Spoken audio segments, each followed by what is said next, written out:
Hey folks, this is Justin from the Leonidas Knives and Gear channel. I have with me here the Extrema Ratio or Extrema Ratio. This is the Mamba.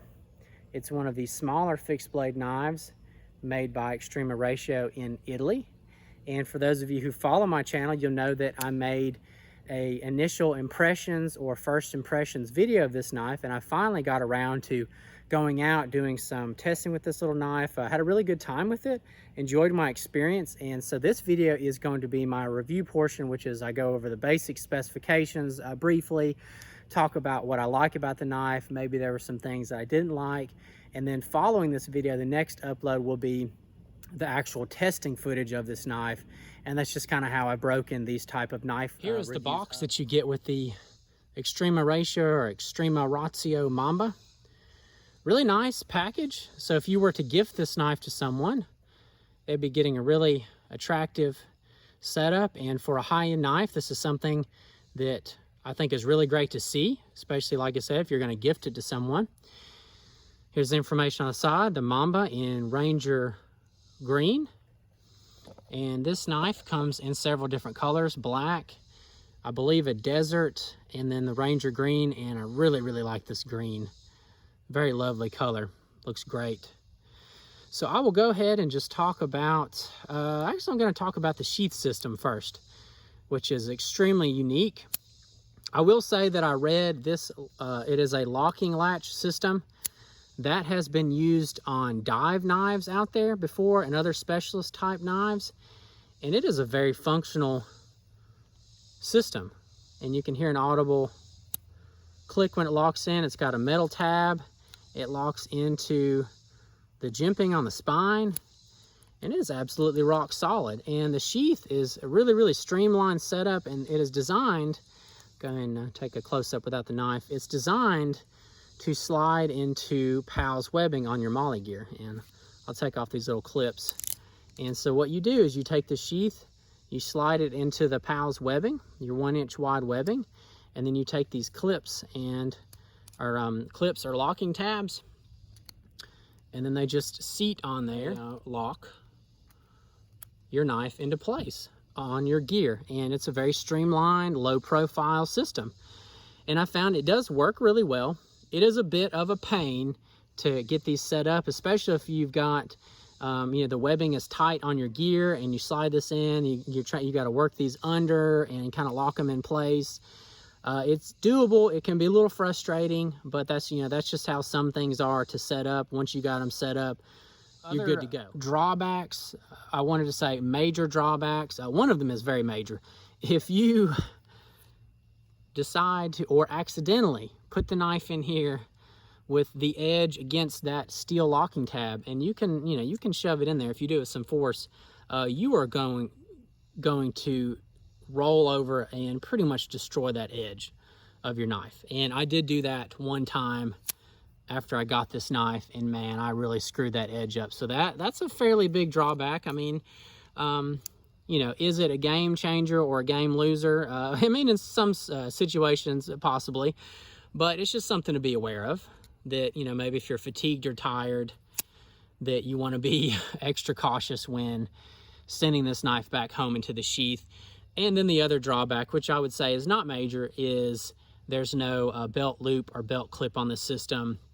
I would say you would be very hard pressed to set that up with one. I personally could give it a shot and maybe make some sort of like a frog, like a fabric type slip, and then, you know, like a nylon belt loop or something like that. Really, you do better just to go ahead and make a Kydex sheath if at all possible. But as for seating this in your gear and using this knife, you know, a setup like that, it does work really well. Very neat setup. So yeah, definitely a pretty cool sheath. It's what attracted to me to this knife for sure.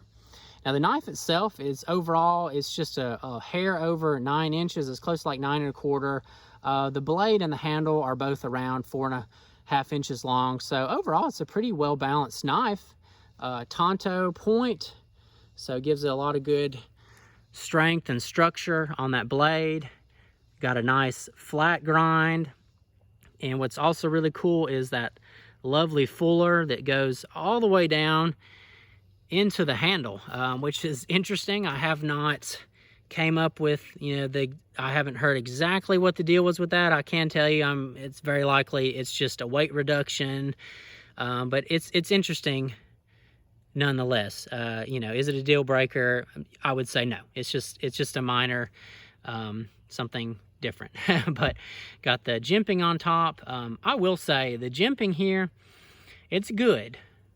But when I was using this knife really hard, I was doing some really hard cutting. I think I was cutting up some spears or something, and man, I about tore my thumb up. I mean, that jimping, it's not sharp, but it's one of the more aggressive jimping that I've seen out there.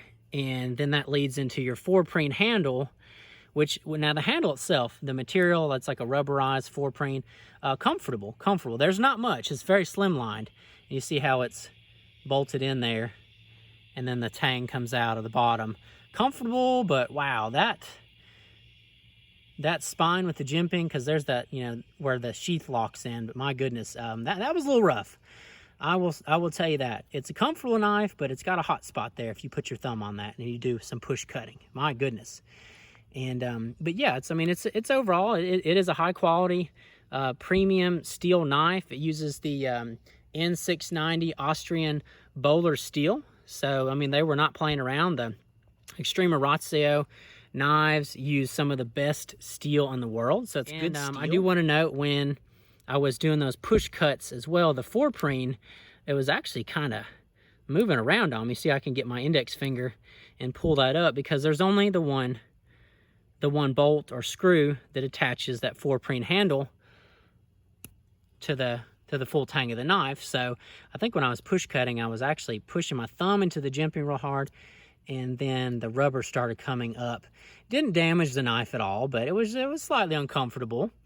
I will also note that I was using the knife very aggressively, so the knife was really fun to work with. It's a very lightweight knife. I think it's around like 3 ounces or something like that, and pretty stout knife. Easy to work with, well balanced, and not to mention, you got the neat sheath system. And overall, between the sheath and the knife, it really worked for me. I enjoyed it. As for what you would do with this knife and who would carry this knife, I would say, it's all around. It fits a little bit of the tactical realm, the outdoor bushcraft realm. I would say, with the size being a smaller knife, it is going to be a secondary or even a tertiary style knife, just with the blade, being 4.5-inch long blade, and the handle not being super beefy. So I would say this makes for me, this is a good secondary camp knife, personally. But yeah, I definitely enjoyed working with it. I like this knife. I think it's overall well designed, high quality knife. So yeah, I definitely recommend it. So thank you so much for your time. If you did enjoy the video, please give me a thumbs up. That really helps my channel, helps promote it and let people know that I've got great content, which I try to do. And if you can, drop me a comment. I do enjoy reading those and responding to them. Be nice, be courteous. And also, if you're not a subscriber, please consider it as well. So again, thank you for your time.